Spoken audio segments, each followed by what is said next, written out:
नमस्कार dear students. मैं molecular basis of inheritance के एक और वीडियो के साथ आपके सामने प्रस्तुत हूँ। और आज का जो टॉपिक है जो हम लोग पढ़ेंगे, जिसके बारे में डिस्कस करेंगे, वह है रेगुलेशन ऑफ प्रोटीन सिंथेसिस। ये एक और नाम से जाना जाता है एक्सप्रेशन ऑफ जीन, यानी regulation of expression of gene, या जीन एक्सप्रेशन को कैसे रेगुलेट किया जाए। अब ये दोनों टर्म ऑलमोस्ट एक्चुअली सेम है, इसमें कोई डिफरेंस नहीं है।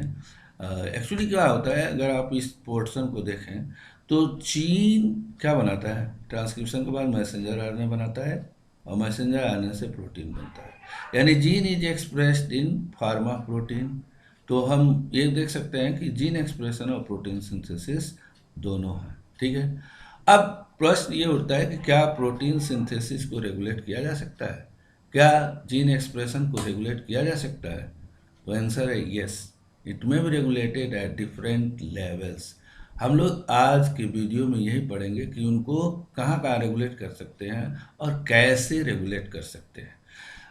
यहाँ पर एक छोटा सा मैं चीज़ दिखाना चाहूँगा, मैं बताना चाहूँगा कि देखिए, ये लैक्टोज एक डाइसेकेराइड है और लैक्टोज का कन्वर्जन हो रहा है ग्लूकोज और ग्लैक्टोज, ये दो जो है ग्लैक्टोज में, ये दो क्या है, मोनोसेकेराइड यूनिट हैं।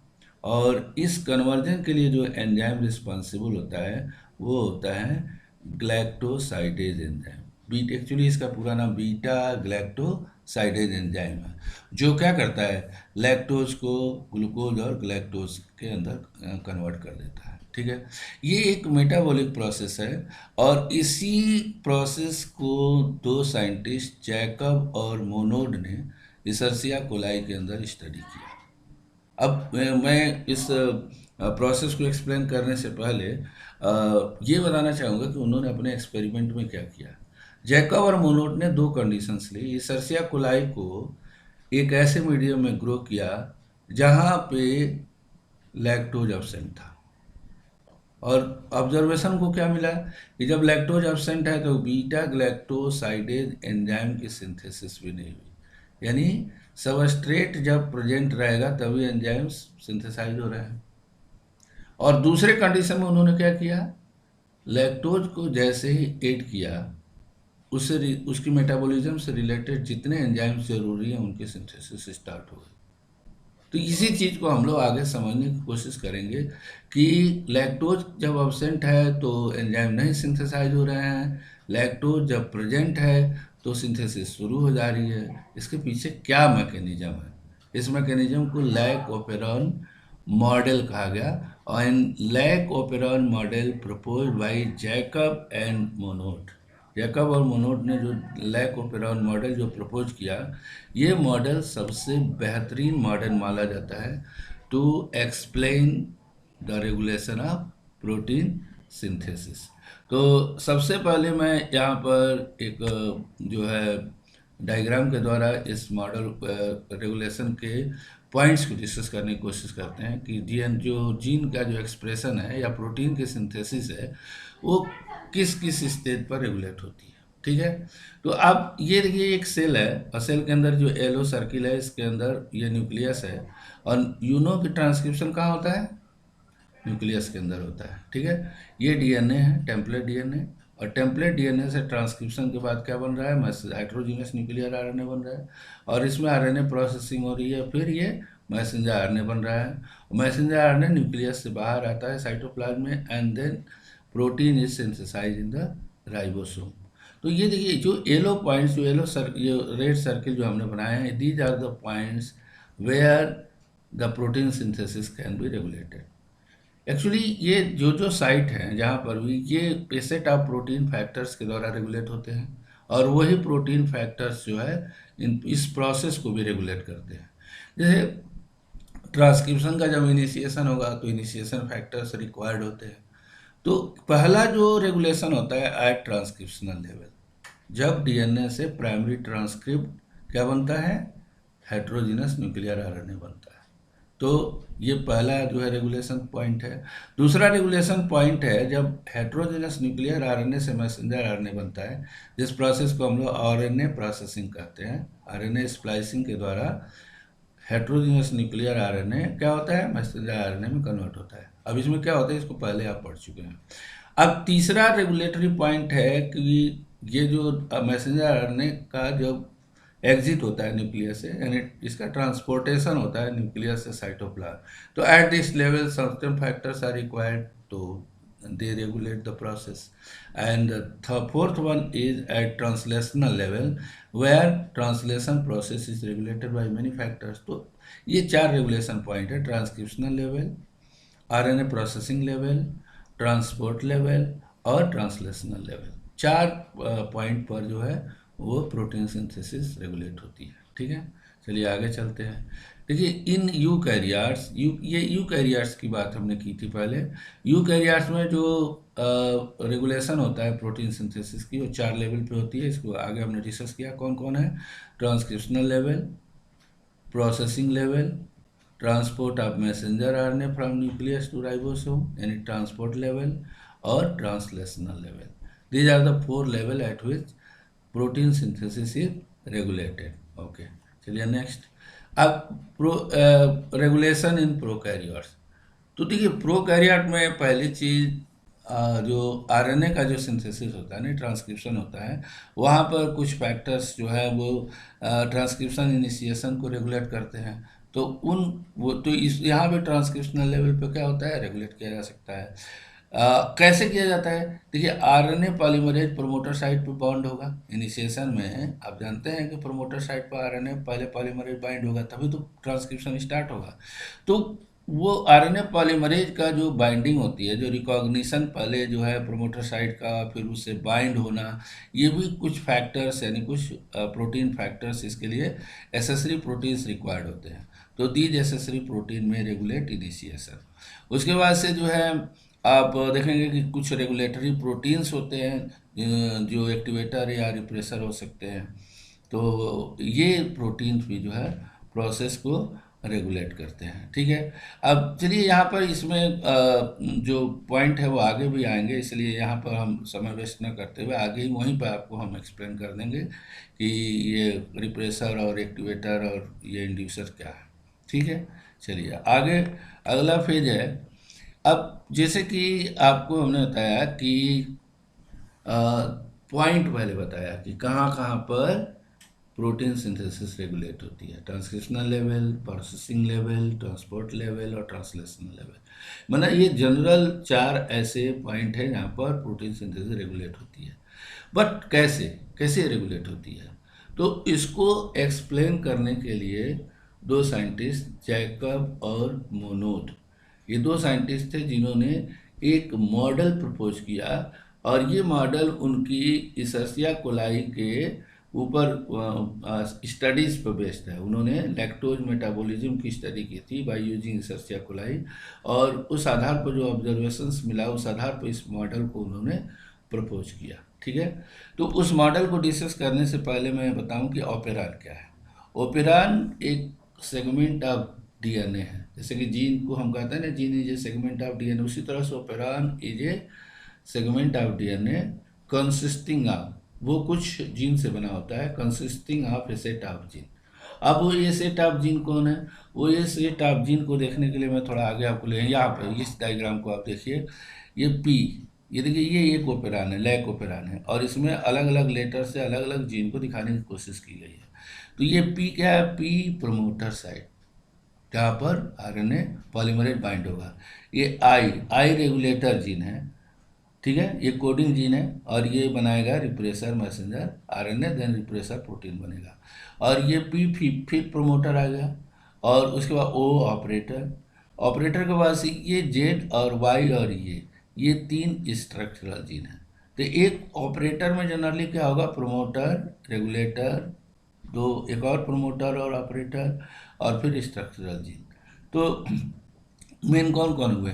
प्रोमोटर, ऑपरेटर, रेगुलेटर और स्ट्रक्चरल जीन। ये चार तरह के जीन्स मेनली प्रेजेंट होते हैं। ठीक है, तो अब आपको समझ में आ गया होगा कि ओपेरान क्या है और ओपेरान में कौन कौन से जीन होते हैं। यहाँ पर बच्चे थोड़ा कंफ्यूज होते हैं। जो आई है ना, आई रेगुलेटर जीन है। इसको कभी बच्चे इंड्यूसर या कुछ और नाम बोल देते हैं आई से। Don't be confuse, I means regulator gene, और ये क्या बनाएगा, रिप्रेसर मैसेंजर आरएनए बनाएगा। चलिए अब आगे अब आते हैं अलग अलग जीन जो हमने अभी ओपेरान में अलग अलग जीन को देखा, उनके फंक्शंस क्या है। तो देखिए ये आई क्या है, रेगुलेटर जीन है, और उसका नेचर क्या है, इनहिबिटर है।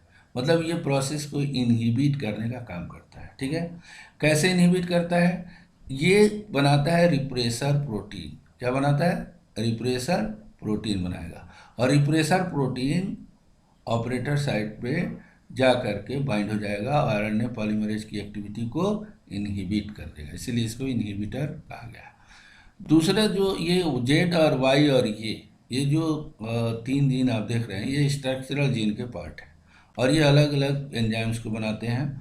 जैसे जेड जीन है, जेड बीटा ग्लैक्टोसाइडेज को बनाएगा। दूसरी तरफ आप देखिए वाई जीन है, वाई जीन क्या बनाएगा, परमिएज एंजाइम को बनाएगा। और जो ए जीन है वो क्या बनाएगा, ट्रांसस्टाइलेज एंजाइम को सिंथेसाइज करेगा। यहाँ पर बीटा ग्लैक्टोसाइडेज क्या करेगा, कन्वर्ट लैक्टोज इनटू, यहाँ पर कुछ चीज़ें छूट गई हैं, ग्लूकोज एंड ये ग्लैक्टोज में कन्वर्ट कर देगा। बीटा के बीच convert lactose into glucose and galactose में कन्वर्ट कर देगा। ठीक है, सॉरी ये लिखा हुआ था लेकिन चलिए कोई बात नहीं।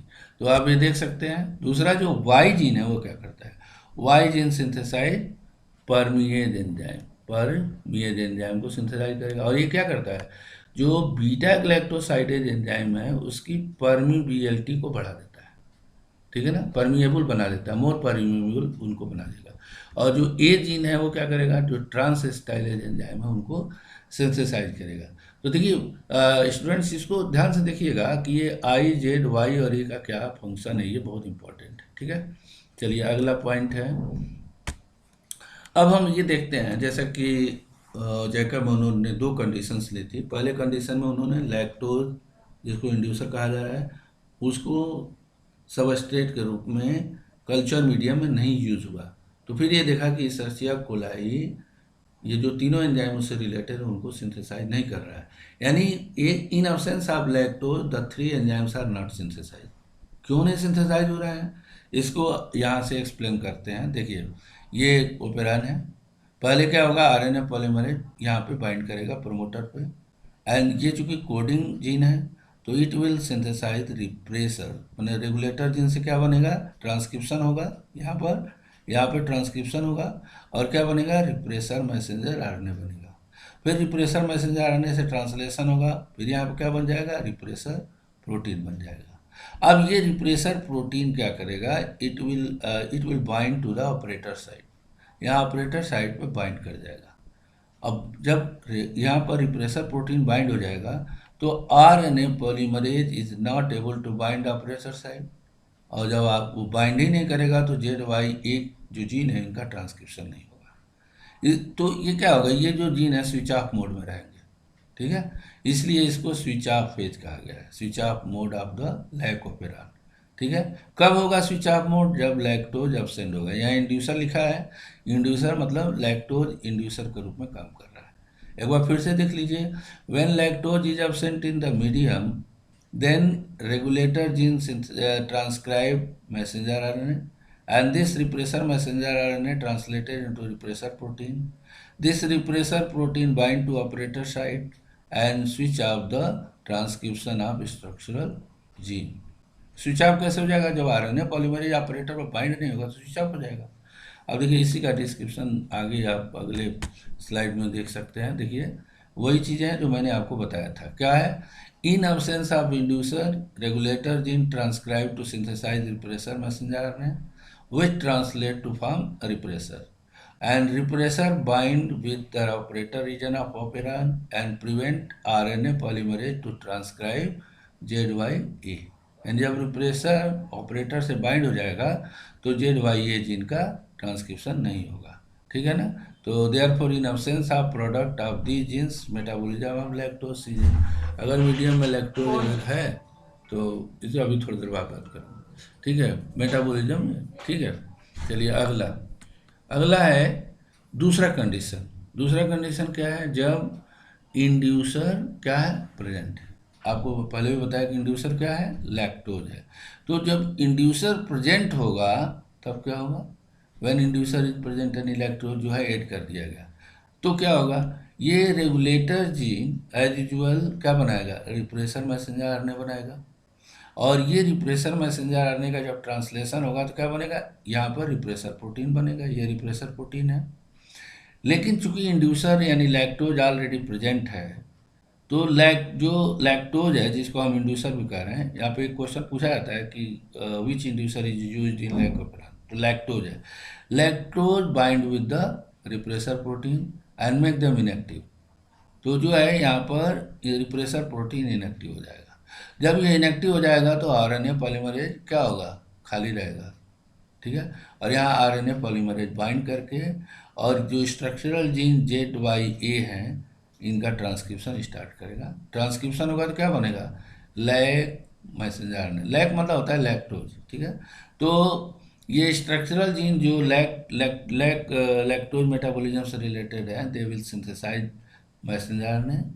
फिर इनका ट्रांसलेशन होगा और 3 एंजाइम्स जो एसोसिएटेड हैं लैक्टोज मेटाबॉलिज्म से रिलेटेड हैं, बीटा ग्लैक्टोसाइडेज, परमिएज और ट्रांसिस्टाइल, तो ये एंजाइम सिंथेसाइज होंगे। फिर लैक्टोज का कन्वर्जन ग्लूकोज और ग्लैक्टोज में हो जाएगा। तो इस मॉडल को हम लोग स्विच ऑन मॉडल बोलते हैं, क्योंकि यहाँ पर repressor protein is not able to bind the operator side and RNA polymerase transcribe the structural gene, इसलिए इसको स्विच ऑन मोड कहा जाता है, ठीक है। तो ये इसी का यहाँ पर डिस्क्रिप्शन दिया हुआ है, ठीक है। Inducer bind with protein and product gene of I, मतलब रेगुलेटर जीन के प्रोडक्ट रिप्रेसर से इंड्यूसर क्या करेगा, बाइंड कर जाएगा और मेक देम इनएक्टिव, उसको इनएक्टिवेट कर देगा।